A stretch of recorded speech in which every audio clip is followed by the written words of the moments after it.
We asked our Instagram followers who is the best Sultai commander, and we can now tell you the top 10 best Sultai commanders in MTG 2024 update. Just making it onto the list, we have 9 Fingers Keen. Printed in Commander Legends CLB, NFK has Menace and Ward, pay 9 life.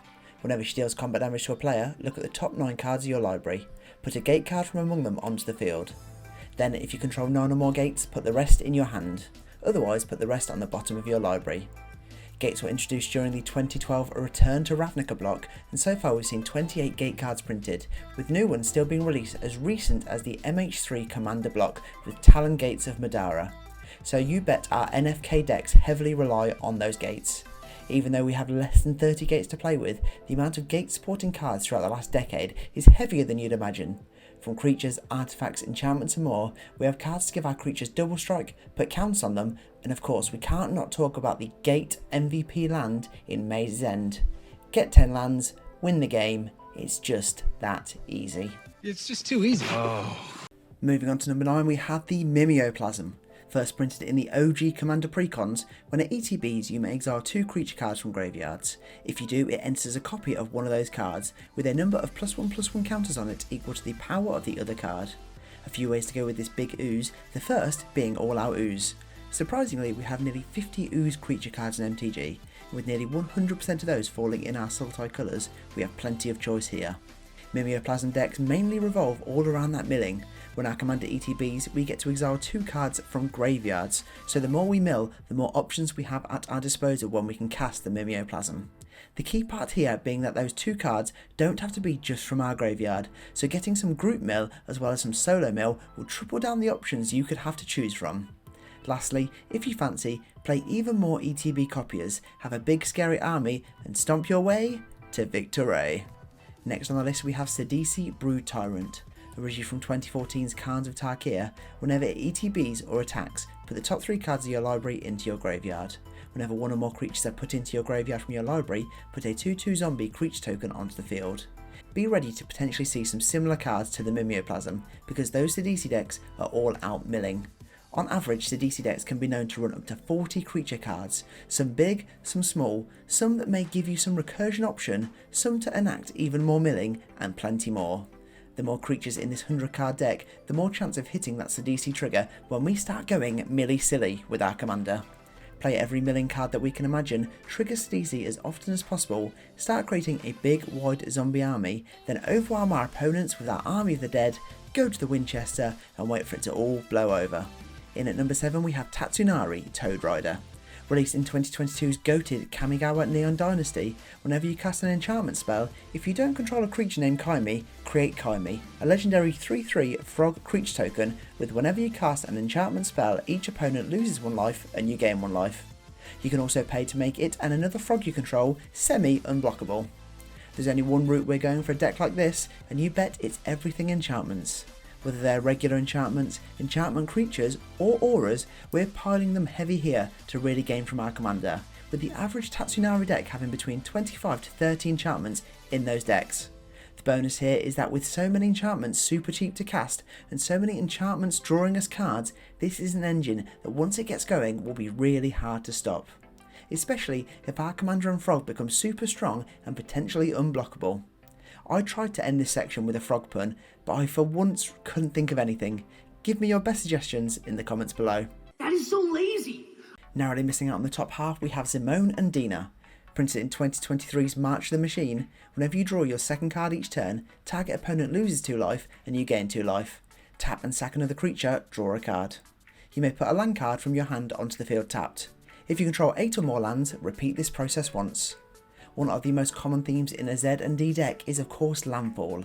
If we have 8 lands by the time we sack a creature, we're getting to draw a card and play a land all over again, so we're getting double bang for our buck with our landfall loving creatures or triggers. We're also going to fill our deck with creatures and other cards that reward us for drawing either a card or a second card. There's plenty of options out there, so just like landfall, let's double our rewards for all of that card draw. A strong commander, but one I think is only on this list due to a recency bias. I'd say it's just okay. Am I wrong? I don't think so. I'll see you in the comments section. Next on up we have Kaidina Slinking Sorcerer. Printed just the once in 2019's Commander Precons, the first face-down creature you cast each turn costs 3 less to cast. Whenever a face-down creature ETBs under your control, draw a card. One of the coolest commanders on this list, these decks revolve entirely around that morph. A mechanic that's been around for over 20 years, morphing options are aplenty with over 150 to choose from. These decks have seen even more improvement in recent years with the addition of Disguise and Foretell for even more face-down creature cheapening action. With other cards on the board to play more face-down cards for free, cards to boost our face-down cards and more, this is one that can be incredibly synergistic and not to forget even more devilishly disgusting when those cards are turned upside down. Those morph cards usually have a strong flip effect, ready for your opponents to get wrecked. It's morphin' time. We're ready to morph into action! Just missing out on the bronze medal spot, we have the wise Moth Man. This flying fallout insect mutant says whenever it ETBs or attacks, each player gets a rad counter. Whenever one or more non-land cards are milled, put a +1/+1 counter on each of up to X target creatures, where X is the number of non-land cards milled this way. These decks are of course all out milling. Rad counters say at the beginning of your pre-combat main phase, if you have any rad counters, mill that many cards. For each non-land card milled this way, you lose 1 life and remove a rad counter. The more we can mill, again mill ourselves and our opponents, the more counters we're going to be piling onto our creatures and give our army a better chance at wiping out our opponents. And if we want our commander to be radding up the room, get those extra turns for more attacks, or the usually blue flickering options to get our wise Mothman ETBing and giving our opponents even more rad counters. That really does make this deck even more rad. Now that's a pun! For the third best commander, we have Zakara the Exemplary. Released in the 2020 Commander Precons, our Death Touching commander can tap to add 2 mana of any one colour. Whenever you cast a spell with X in its mana cost, create a 0/0 Hydra creature token, then put X 1/1 counters on it. There are 2 ways to typically go for a Zakara deck, although you could say just one as they're so commonly intertwined, and that's everything Hydras and all-out X spells. Hydras have been around since Rock Hydra in Alpha, and with nearly 70 on offer, mainly being in those Sultai colours, these decks will start to fill themselves. And if we're just talking non-Hydra X spells, then we have plenty, stretching from artifacts, sorceries, enchantments and everything else in between. And with ourselves gaining a potentially big Hydra whenever we cast an X spell, our rampy commander should put us in a position to win the game in no time, so long as we can keep those long neck boys on the field. Runner-up and the second best commander, we have Yarok the Desecrated. Another one from 2020, this time the core set. Yarok has Death Touch and Lifelink. If a permanent ETBing causes a triggered ability of a permanent trigger, that ability triggers an additional time. My favourite commander on this list, possibly because I have my own Yarok EDH deck, these decks once again tend to lean into landfall. Yarok gives our landfall triggerers an extra trigger so we can benefit like crazy whenever a land hits the field. We're not just restricted by lands though, throw in absolutely any disgusting card that has a delightful ETB trigger and Yarok says, how would you like to do that again? You love to see it.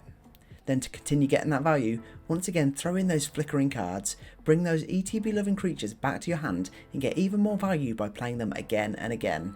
An amazing commander, and one that I've either genuinely misplaced in the last few months or my friends have hidden because it's just that damn good. Come back! Come back! Come back! Winner and their best Sultai commander is Muldrotha the Gravetide.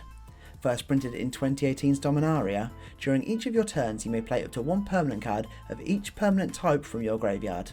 A deck that some people in particular love so much they mention it at every opportunity they can. These Muldrotha decks tend to lean into that sacrifice. Sack a variety of creatures and various cards to give yourself protection, remove some enemy pieces and more. It doesn't matter what we lose because big bad Muldrotha will bring it right back. This is a deck that will quickly become a kill on sight commander for you, so be sure to pack in some protection to keep your elemental avatar on the field. I hate you so much, Sporefrog.